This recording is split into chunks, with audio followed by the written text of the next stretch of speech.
41절 자기가 하늘로서 내려온 떡이라 하심으로 유대인들이 예수에 대하여 수군거려 이르되 이는 요셉의 아들 예수가 아니냐.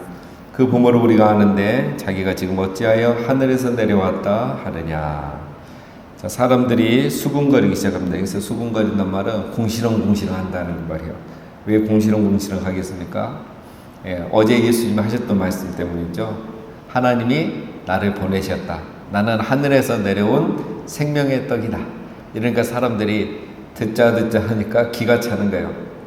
왜냐하면 이 예수는 목수의 아들, 요셉의 아들인 거 우리가 다 알고 있는데, 그리고 가족들도 우리가 다 알고 있는데, 그러니까 하늘에서 내려오면 하나님이야죠. 갑자기 족보도 없이 하늘에서 뚝 떨어져서 내려와야 하나님이지 무슨 요셉의 아들이 하나님이냐 이렇게 하는 거죠. 그 당시에 그 사람들 입장에서는 그럴 수 있습니다. 자, 그래서 예수님이 말씀하시죠. 이제 너희가 왜 나를 믿지 못하냐? 벌써 많은 기적을 보고 오병이의 기적을 경험했는데도 왜 나를 믿지 못하느냐? 이제 그 이유를 설명하는 게 오늘 본문입니다. 43절. 예수께서 대답하여 이르시되 너희는 서로 수군거리지 말라. 나를 보내신 아버지께서 이끌지 아니하시면 아무도 내게 올 수 없으니 오는 그를 내가 마지막 날에 다시 살리리라. 너희가 나를 안 믿는 이유는 내가 목수의 아들 요셉의 아들이기 때문에 안 믿는 게 아니고 하나님이 너희를 내게 이끌지 않고 있기 때문에 믿지 않는 것이다. 오늘 우리 이제 교리적으로 말하면 하나님이 너희를 선택하지 않았기 때문에 예정하지 않았기 때문에 너희가 믿지 않는 것이다. 하나님이 내게 이끌지 않으면, 하나님이 선택하지 않으면 단 한 명도 믿을 수 없다. 이 말이 바로 아무도죠. 아무도 내게 올 수 없다. 하나님의 은혜가 아니고 선택이 아니면 아무도 단 한 명도 예수님을 믿을 수 없다는 거죠. 이 말씀 보니까 생각나는데 우리 초등 1부 학생이 제게 문자가 왔어요.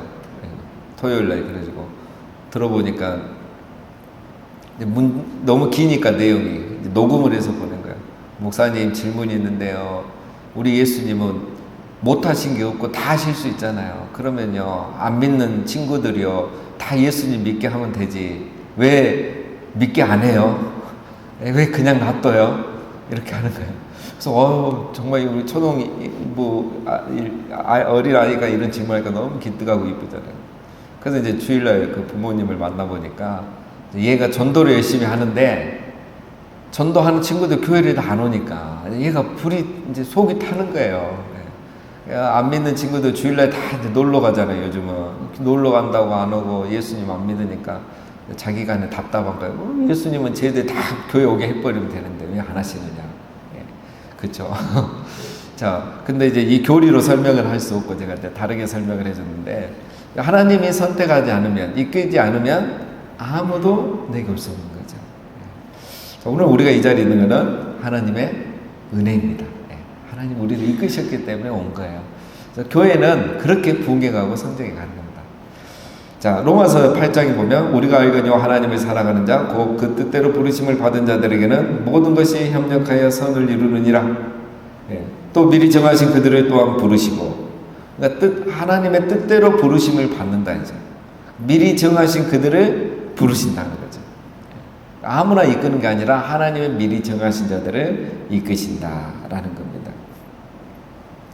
자, 45절. 선지자들의 글에 그들이 다 하나님의 가르침을 받으리라 기록되었은즉 아버지께 듣고 배운 사람마다 내게로 오느니라. 이는 아버지를 본 자가 있다는 것이 아니니라. 오직 하나님에게서 온 자만 아버지를 보았느니라. 또 예수님 어려운 말씀하시죠. 자, 앞에서는 하나님이 이끄지 아니하면 아무도 내게 올 수 없다 했는데, 그러면 하나님은 어떻게 이끄시냐 이제 이게 궁금하잖아요. 하나님은 어떻게 이끄시지 했는데 보니까 하나님의 가르침을, 그들이 하나님의 가르치심을 받으리라. 자, 이게 이사야 54장 13절을 보면 내 모든 자녀는 여호와의 교훈을 받을 것이니 내 자녀에게는 큰 평안이 있을 것이며, 이게 이사야 54장에 있는 말씀이에요. 그러니까 하나님께서 이제 앞으로 메시아 시대가 오면은 어떻게 하신다? 내 자녀들은 여호와의 교훈을 받을 것이다. 우리 이 말로 하면은 하나님의 말씀을 통해서 이끄신다 이 말이에요. 앞으로 예수 메시아 시대가 오고 하나님의 나라가 임하면 많은 사람들이 하나님의 교훈을 받을 것이다. 그들이 하나님의 자녀인 거예요. 그 말씀을 이사야에서는 이렇게 한 거죠. 그러니까 하나님의 자녀들만 깨닫고 예수님 믿게 된다 이거예요. 말씀을 통해서. 그래서 요한복음 6장 이제 63절에 예수님 뭐라 합니까? 내가 너에게 이르는 말이 곧 생명이요 영이라. 예수 그리스도의 말씀이 생명이고 영이에요. 그 말씀이 사람을 깨우고 예수님을 믿게 하는 거예요. 왜 우리가 말씀 중심 신앙을 해야 되냐? 말씀이 생명이고 영이거든요. 하나님의 자녀들은 여호와의 교훈을 배웁니다. 여호와의 말씀을 통해서 깨닫고 믿고 변화되는 거예요. 그냥 성경 공부 열심히 한다고 막 그냥 공부만 한다고 되는 게 아니라 말씀을 배워야 돼요. 말씀을.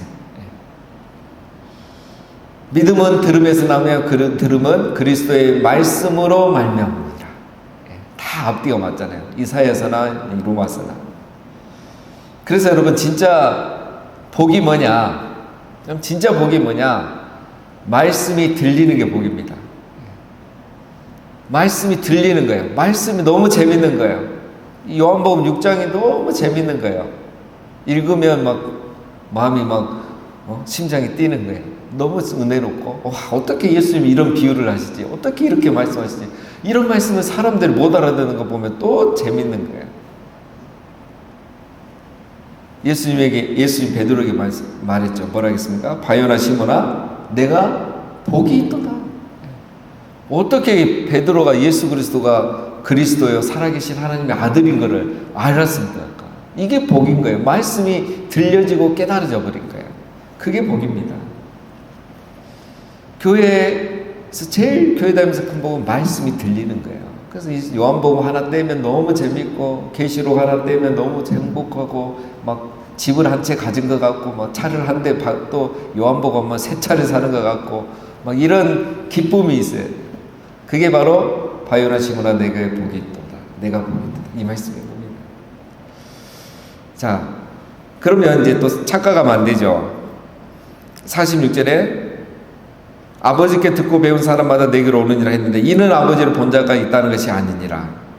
자, 말씀을 듣고 그 깨닫고 변화된다고 해서 그 사람이 하나님을 본 건 아니에요. 그 착각하면 안 되죠. 하나님을 본 사람은 아버지께서 온 자, 즉 예수님만 하나님을 봤다. 왜? 하나님은 예수님은 하나님과 함께 있다 보셨기 때문에.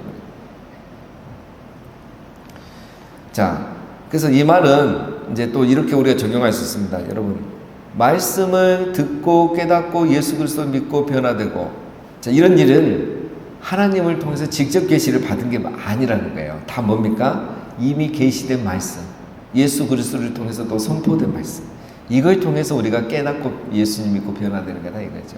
나 하나님을 봤어. 하나님 내게 직접 말씀하셨어. 이러는 거는 다 거짓말인 거죠. 왜? 아버지를 본 자는 예수님밖에 없기 때문이죠. 자, 47절. 진실로 진실로 너희에게 이르노니 믿는 자는 영생을 가졌나니 내가 곧 생명의 떡이로다.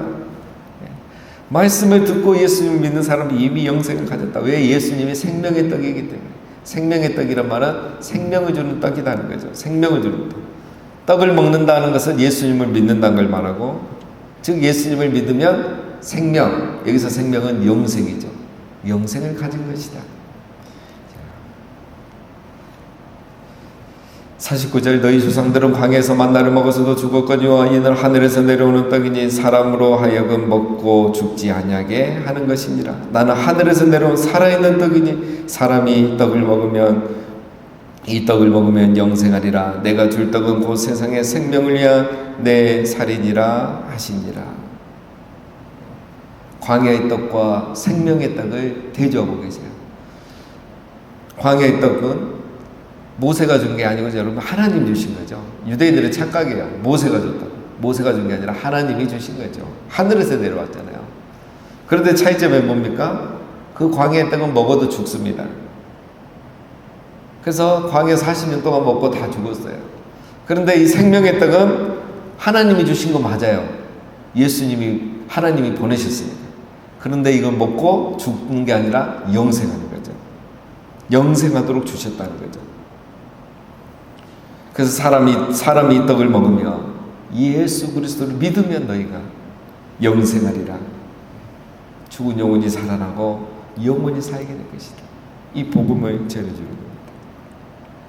52절 그러므로 유대인들이 서로 다투어 이르되 이 사람이 어찌 능히 자기 살을 우리에게 주어 먹게 하겠느냐. 자, 계속 이해가 안 되죠?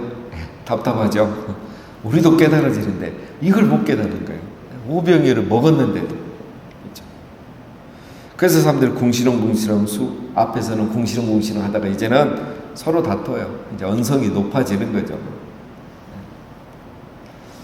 그래서 여러분 말씀이 선포되면 설포될수록 어찌 됩니까? 믿는 자와 믿지 않는 자가 나눠지게 되어 있어요.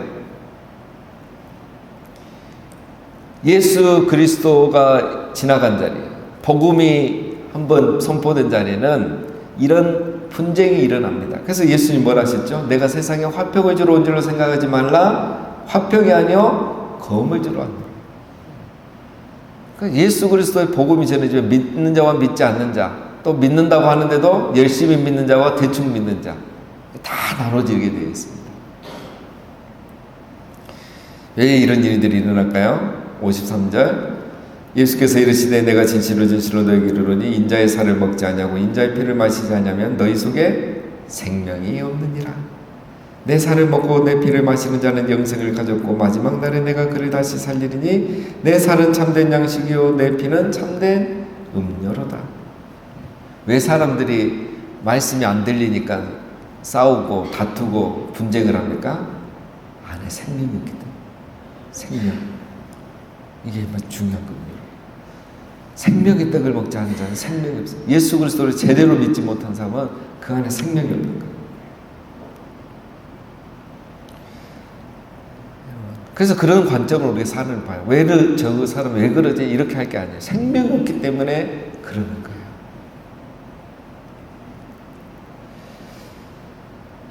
믿지 않는 자는 생명이 없고 믿는 자는 다시 살리기 위해서 더 생명을 풍성하기 위해서 예수님 계속 설교하고 계시는 거죠.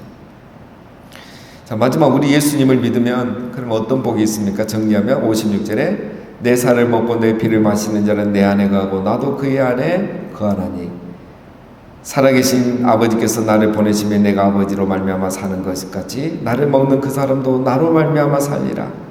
이것은 하늘에서 내려온 떡이니 조상들이 먹고도 죽은 그것과 같지 아니하여 이 떡을 먹는 자는 영원히 살리라. 이 말씀은 예수께서 가버나움 해당에서 가르치실 때에 하셨더라. 예수 그리스도를 믿으면 받는 복이 있죠. 방금 53절에서 55절까지 뭐죠? 생명, 영생. 말씀을 듣고 깨닫고 예수님을 믿으면 생명, 영생을 얻게 돼요. 두 번째는 예수님이 그 안에 거한다 그랬죠. 예수 그리스도의 임재를 누리는 복을 누리는 거죠. 예수 그리스도와 교제하는 복. 내가 그 안에 거하고. 어떻게 거하겠습니까? 말씀으로 거하죠. 말씀으로. 그래서 말씀으로 예수님 우리 안에 거하고 우리에게 생명을 더 풍성케 하고 계속 우리를 인도하시는 겁니다. 자, 오늘 말씀 길지만 간단합니다. 하나님이 이끌지 아니하면 아무도 단 한 명도 내게 올 수 없다. 그럼 하나님 어떻게 우리를 예수 그리스도께로 이끄냐? 말씀으로. 그래서 말씀을 들으면 믿음이 생기고 생명이 탄생하게 됩니다. 그래서 믿는 자는 이 생명의 떡을 먹는 자들입니다. 그런 복을 누리는 거죠. 그래서 영생을 얻게 되고 하나님과 신령한 교제, 늘 예수 그리스도와 함께 지내는 이 복을 누리게 되는 겁니다. 오늘 우리에게 이 복을 허락하신 하나님께 감사하고 아직도 이런 복을 누리지 못하는 우리 또 믿음이 아직 확실하지 않는 분들, 또 우리의 믿지 않는 가족, 친지들에게도 이런 구원의 은혜가 있기를 우리가 기도하고 또 힘쓰는 우리 모두가 되시기를 주님의 이름으로 축원드립니다.